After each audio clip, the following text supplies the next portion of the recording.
Good evening student, स्वागत है आपका एससीसी क्लास पतूत के ऑनलाइन प्लेटफॉर्म पर, जहां हम लोग पढ़ रहे हैं साइंस, एसएसटी, मैथ्स, हिंदी और इंग्लिश 10th क्लास का। मैं आपको पढ़ाता हूं साइंस और आज का हमारा टॉपिक है अम्ल, क्षार और लवण। अभी तक हमने इस चैप्टर में 2 लेक्चर्स का वीडियो हो चुका है, जिसमें हमने फर्स्ट लेक्चर में अम्ल, क्षारक और लवण को परिभाषित किए। उसके बाद सूचक के बारे में जाने थे कि सूचक कितने प्रकार से होते हैं। उसके बाद पीएच स्केल के बारे में जाने। फिर सेकंड लेक्चर में हमने देखा कि किस प्रकार से अम्ल और क्षारक के रासायनिक गुण होते हैं और वह धातु के साथ, धातु के बाइकार्बोनेट के साथ और आपस में किस प्रकार से अभिक्रिया करते हैं और कौन से उत्पाद की तैयारी करते हैं। आज के लेक्चर में हम देखेंगे कि पीएच स्केल किस प्रकार से कार्य करता है और वह किस प्रकार से बताता है कि यह अम्ल इतना ज़्यादा प्रबल है और यह क्षार इतना ज़्यादा प्रबल है। उसी के बारे में देखते हैं। तो चलिए हम अपना टॉपिक पर आते हैं और शुरू करते हैं। हमारा फर्स्ट टॉपिक है सार्वभौमिक सार्वत्रिक सूचक। सार्वभौमिक सार्वत्रिक सूचक मतलब यह होता है कि वैसा सूचक जो अम्ल, क्षार दोनों के बारे में बता दे। हम अभी तक देख रहे थे कि कोई स्पेशल हो, जैसे हल्दी हो, वह सिर्फ क्षार के बारे में बताता था, या मिथाइल ऑरेंज हो, फेनोल्फथलीन हो, यह सब अम्ल का या क्षार का स्पेशली बता रहा था। एक हम ऐसे सूचक को लेते हैं जो अम्ल के बारे में भी बता दे और क्षार के बारे में बता दे। तो उस सूचक को हम लोग क्या कहते हैं? पीएच स्केल के द्वारा हम ऐसे सूचक को बनाते हैं जिसमें हमें अम्ल के बारे में भी पता चल जाता है और क्षार के बारे में भी पता चल जाता है। तो सबसे पहले हम डिफाइन कर लेते हैं कि सार्वभौमिक सूचक होता क्या है। तो देखिए, वैसा पदार्थ जो अनेक सूचकों का मिश्रण हो तथा विलयन में हाइड्रोजन आयनों की विभिन्न सांद्रता को विभिन्न रंगों द्वारा दर्शाते हैं। तो देखिए, यहाँ पर लिखा हुआ है विलयन में हाइड्रोजन आयन की सांद्रता को दर्शाते हैं। तो अर्थात अभी तक हम पढ़े हैं कि अम्ल जो होता है वो हाइड्रोजन आयन जलीय विलयन में देता है और क्षार OH निगेटिव आयन देता है। तो यहाँ पर तो सिर्फ हाइड्रोजन आयन का चर्चा है। तो इसको समझने के लिए आप देखिएगा, जैसे ही हम इस पीएच स्केल का लेते हैं तो इस पर 1 से 14 तक का नंबरिंग किया रहता है और इसमें क्या होता है, यहाँ 0 से लेकर 7 तक के बीच में इसका वैल्यू अम्ल का रहता है। मतलब कि यहाँ पर हाइड्रोजन आयन बहुत ज़्यादा मात्रा में आता है, ठीक, और इधर की तरफ हाइड्रोजन आयन की सांद्रता घटने लगती है। तो जिसके कारण से हम OH न लिख कर बस यहाँ लिख देते हैं कि हाइड्रोजन प्लस की सांद्रता 7 से 14 की तरफ जाने में घटने लगती है और जब H प्लस की सांद्रता घटने लगेगी तो आपरूपी है कि यह क्षारक प्रवृत्ति का हो जाएगा। तो इसीलिए हम पीएच स्केल जो है यह सार्वभौमिक सूचक है और पूरे डिटेल से हमको बता देता है हाइड्रोजन आयन की संख्या के आधार पर कि कौन सा पदार्थ अम्ल है और कौन सा पदार्थ क्षारीय है। तो देखिए, एक और फार्मूला भी होता है, जैसे आपका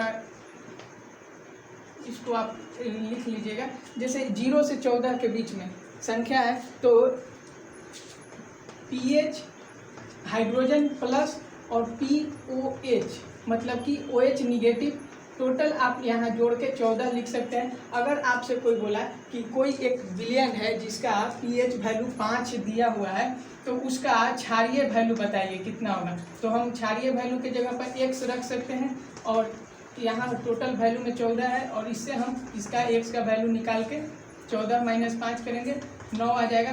तो जब 9 पीएच स्केल पर अगर हमारा रीडिंग आएगा तो हमें पता चल जाएगा कि जो हमारा जो विलयन है वह क्षारीय प्रकृति का है। तो इस प्रकार से हम समझ सकते हैं कि कौन हमारा क्षारीय प्रकृति का है और कौन हमारा विलयन अम्लीय प्रकृति का है। सेकंड है हमारा टॉपिक कि दैनिक जीवन में इसका महत्व, अम्ल तथा क्षारक दोनों का महत्व क्या होता है। अम्ल तथा क्षारक का दैनिक जीवन में क्या महत्व होता है। तो पहला देखिए, शरीर में पीएच का मान 7 से 7.8 होता है। अर्थात कि हमारे शरीर में जो रक्त रहते हैं उनका वैल्यू 7 से 7.8 के बीच रहता है और अगर इसमें कोई भी थोड़ा सा भी डिफरेंस आता है तो हम विभिन्न प्रकार के बीमारियों से ग्रस्त हो जाते हैं। या आप एक एग्जाम्पल के तौर पर लीजिए, कभी आप दौड़ते होंगे तो दौड़ने के क्रम में क्या होता है कि कुछ देर बाद आपके पैर में सूजन आ जाता है या आपका पैर दर्द करने लगता है, तो वहाँ क्या होता है कि ऑक्सीजन की अनुपस्थिति में हमारा सेल वर्क करता है, काम करता है, जिसके कारण से वहाँ पर सेल मरने लगता है। जब ऑक्सीजन की सप्लाई कम होती है तो सेल मरने लगता है और वह जो मृत सेल होता है वह अम्लीय हो जाता है, जिसके कारण से हमारे पैर या हाथ या शरीर में दर्द ऐसा होता है। बाद में धीरे धीरे वह संतुलित शरीर अपने आप में कर लेता है। सेकेंड में देखिए अम्लीय वर्षा के बारे में। अगर बारिश के पानी का पीएच वैल्यू 5.8 से कम हो तो उस बारिश को हम अम्लीय वर्षा कहते हैं। और अम्लीय वर्षा से भी बहुत नुकसान होता है, पेड़ पौधे को नुकसान होता है, आपके खेत में खलिहान में जो भी फसल लगे हुए हैं उनको नुकसान होगा। और उस जो अम्लीय बारिश अगर आपके नदी तालाब झील झरने में जाते हैं तो उसमें के रहने वाले जीव जंतुओं को भी इससे बहुत ज़्यादा परेशानी होती है। थर्ड है हमारे मुंह में पीएच का मान 5.5 से कम होना। अगर हमारे मुख के अंदर लार में का पीएच 5.5 से कम हो जाएगा तो हमारे दांत सड़ने लगते हैं या दांत खराब होने लगते हैं, दांत में या मसूड़ों में खून वगैरह आने लगते हैं। तो और तब समझना चाहिए, देखिए इससे एक क्वेश्चन ऐसा भी बन सकता है कि हमारे जो लार हैं वह किस प्रकृति के हैं। तो आप कह सकते हैं कि लार जो है वो हमारा क्षारीय प्रकृति के है, जो कि दांत में जो भी भोजन वगैरह फंसा हुआ है वह अम्लीय है। और क्षार जब हमारे शरीर के अंदर से आता है तो अम्ल और क्षार उदासीन बना देते हैं, जिसके कारण से हमारा दांत सुरक्षित रहता है। अगर वही जो भोजन है वह 5.5 पीएच से कम हो जाएगा तो हमारा दांत सड़ने लगेगा।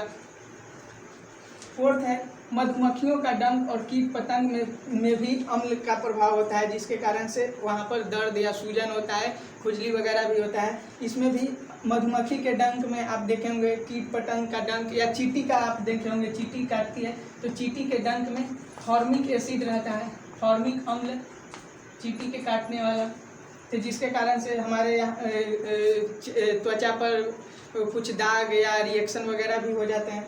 और पांचवा है मिट्टी की अम्लीयता। मिट्टी की अम्लीयता से तात्पर्य है कि जब हम अपने खेत में बारिश का पानी ज़्यादा देर तक लग जाए तो क्या हो जाता है कि मिट्टी अम्लीय हो जाता है। और अम्लीय मिट्टी क्या होगा, फसल के लिए नुकसानदेह होगा। तो आप देखते होंगे कि जहाँ पर ज़्यादा पानी लगा रहता है वहाँ के फसल गल जाते हैं, सड़ जाते हैं। और ये सब गलना और सड़ने का मेन पीछे इसका कारण क्या है, अम्लीयता। अगला टॉपिक है हमारा लवण। लवण के बारे में अभी तक हम जान चुके हैं कि अम्ल और क्षार जब प्रतिक्रिया करते हैं तो दोनों एक दूसरे के गुण को उदासीन कर देते हैं और लवण प्लस जल का निर्माण करते हैं। तो देखिए यहाँ पर है अम्ल और क्षार मिलकर के क्या करेंगे, लवण और जल दो उत्पाद तैयार करेंगे। और कुछ हम लवण का उदाहरण देख लेते हैं, जैसे NaCl, सोडियम क्लोराइड साधारण नमक में मिलता है हमको, CaCl2, CaCO3, MgSO4, ऐसा बहुत सारा आपको मिलेगा। प्लास्टर ऑफ पेरिस भी मिलेगा, जिसको POP कहते हैं, जो हमारे हाथ पैर टूटने पर लगाया जाता है या घर उर को प्लास्टर करने में कोई छिद्र वगैरह बच जाता है तो भी उसका उपयोग कर लेते हैं। तो इस प्रकार से हमको बहुत सारे लवण मिलेंगे और उसके भी दैनिक जीवन में क्या उपयोग होंगे। तो देख लीजिए, कुछ लवण के जो रासायनिक गुण होते हैं उसके आधार पर हम कुछ उनके उपयोग में लाएंगे। तो हम कौन कौन से लवण का हम अपने दैनिक जीवन में उपयोग करते हैं। तो पहला है सोडियम हाइड्रोक्साइड, जिसको NaOH भी कहते हैं। सेकंड है बिरंजक चूर्ण। बिरंजक चूर्ण का हम इस्तेमाल पेपर फैक्ट्री वगैरह में करते हैं, साफ शीशा वगैरह को साफ करने में करते हैं। फिर बेकिंग सोडा है, बेकिंग सोडा से हम लोग खाने वाला सोडा बनाते हैं, आप ब्रेड वगैरह देखे होंगे उसमें रहता है बेकिंग सोडे का। फिर धोने वाला सोडा, कपड़ा साफ करने में, साबुन सर्फ में इसका इस्तेमाल होता है। और पांचवा है plaster of Paris. Plaster of Paris जो अभी हम लोग हाथ पैर की हड्डी टूट जाती है तो उसको फिर से मरम्मत करने के लिए हम प्लास्टर ऑफ पेरिस का उपयोग करते हैं। अब हम डिटेल से हर एक का एकक जो भी गुण है उसके बारे में पढ़ेंगे। तो सबसे पहले हमारा है सोडियम हाइड्रोक्साइड। तो देखते हैं सोडियम हाइड्रोक्साइड क्या है और उसका निर्माण कैसे होता है। तो सोडियम हाइड्रोक्साइड के निर्माण के लिए हम सबसे पहले NaCl जो सोडियम क्लोराइड है उसको एक जलीय विलयन में विद्युत के सहारे हम उसको अपघटित करते हैं। तो क्या होता है कि जब हम NaCl के जलीय विलयन से विद्युत प्रवाहित करते हैं तो यह वियोजित होकर टूट करके सोडियम हाइड्रोक्साइड NaOH का निर्माण करता है। तो देखिए आप यहाँ एक फिगर दिया हुआ है, इस फिगर के सहारे आप देख सकते हैं। हम सबसे पहले एक टैंक ले लिए। हम एक टैंक में NaCl सोडियम क्लोराइड और H2O जल है, इसका एक विलयन ले लिए हैं। ठीक है, इस विलयन में जब यह प्रतिक्रिया करेगा तो इसके प्रतिक्रिया हम विद्युत के सापेक्ष में करते हैं। यहाँ पर हम इसको विद्युत देते हैं। तो विद्युत देने के लिए हमको एक निगेटिव वाला चाहिए और एक पॉजिटिव रहना चाहिए, तब जाके हमारा बिजली का सप्लाई होगा। तो क्या होगा, जैसे ही इसमें बिजली का सप्लाई होने लगता है इसके NaCl का विलयन, जो इसको साधारण नमक का घोल हम कह सकते हैं, इसको साधारण नमक का घोल के घोल में जब हम विद्युत प्रवाहित करते हैं तो क्या होता है कि ये NaCl टूट जाता है, क्लोरीन टूट करके क्या होता है कि एनोड पर चला जाता है, निगेटिव वाले टर्मिनल पर चला जाता है, और जो जल है इसका जो पॉजिटिव है यह कैथोड पर चला जाता है। तो यहाँ से क्लोरीन और हाइड्रोजन दोनों टूट गया। अब बचा क्या, अब सिर्फ ऑक्सीजन बच रहा है और हाइड्रोजन का एक अणु बचता है, और वह जाके सोडियम के साथ फिर से प्रतिक्रिया करके NaOH सोडियम हाइड्रोक्साइड का निर्माण कर देता है, और हमको हाइड्रोजन और क्लोरीन दो अलग अलग गैस के रूप में प्राप्त हो जाते हैं। और जो विलयन बचा उसके नीचे सिर्फ हम हाइड्रोजन और क्लोरीन ऊपर गैस के माध्यम से चले जाते हैं, और सिर्फ विलयन में सोडियम हाइड्रोक्साइड NaOH बच जाता है। तो इस प्रकार से हम सोडियम हाइड्रोक्साइड का निर्माण कर लेंगे। नेक्स्ट हमारा लवण है विरंजक चूर्ण।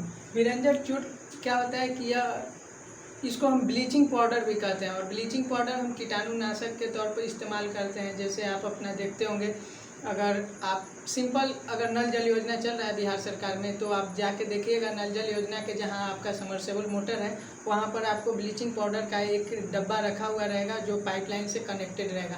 मेनली तौर पर उसका काम यही होता है कि वह कीटाणुओं का नाश करे। तो हमको यह समझना है कि हम ब्लीचिंग पाउडर का निर्माण कैसे कर सकते हैं। तो देखिए इसका केमिकल नेम होता है, रासायनिक सूत्र होता है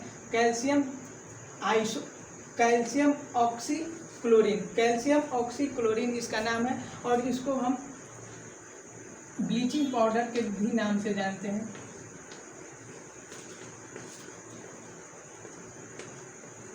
ब्लीचिंग पाउडर इसका नाम, और ऐसे रासायनिक नाम इसका कैल्शियम ऑक्सीक्लोरीन है। अब देखते हैं हम इसका निर्माण कैसे करते हैं। तो इसके निर्माण के लिए हम जो शुष्क चूना होता है उस पर सिर्फ क्लोरीन गैस का प्रतिक्रिया करा करके विरंजक चूर्ण का निर्माण कर लेते हैं। तो देखिए कैल्शियम हाइड्रोक्साइड में जैसे ही हम क्लोरीन गैस की प्रतिक्रिया कराते हैं तो हमको कैल्शियम ऑक्सीक्लोरीन प्लस जल प्राप्त हो जाता है। और इसी का अब हम उपयोग देख लेते हैं कि ब्लीचिंग पाउडर का हम उपयोग कहाँ कहाँ करते हैं। तो सबसे पहला उपयोग कि वस्त्र उद्योग में सूती और लिनिन के विरंजक के लिए, कि हमारा जो सूती का वस्त्र है उसमें कीटाणु या जीवाणु न लगे, जिससे नष्ट न हो, इसके लेकर के हम लेनिन मतलब धागा होता है, लिनेन है, लिनेन मतलब धागा होता है। तो सूती और उससे रिलेटेड जो कुछ भी धागा वगैरह है उसके कीटाणुओं से बचाने के लिए इसका इस्तेमाल करते हैं। दूसरा, कागज़ की फैक्ट्री में लकड़ी के मज्जा विरंजन के लिए, कि लकड़ी में कीटाणु वगैरह ना लगे, इसके लिए हम लकड़ी के फैक्ट्री में इसका इस्तेमाल करते हैं। और तीसरा कार्य इसका पीने के पानी में रोगाणुनाशक के तौर पर हम अपने पीने के पानी को शुद्ध करने के लिए हम ब्लीचिंग पाउडर का इस्तेमाल करते हैं। तो आज के लेक्चर में यहीं पर हम समाप्त करते हैं। कल के लेक्चर में और जो 3 लवण के रासायनिक गुण बचे हुए हैं, जिसमें प्लास्टर ऑफ पेरिस और भी जो है उनको क्लियर कर लेंगे, और इस प्रकार से हमारा सेकंड चैप्टर समाप्त हो जाएगा कल। Thank you.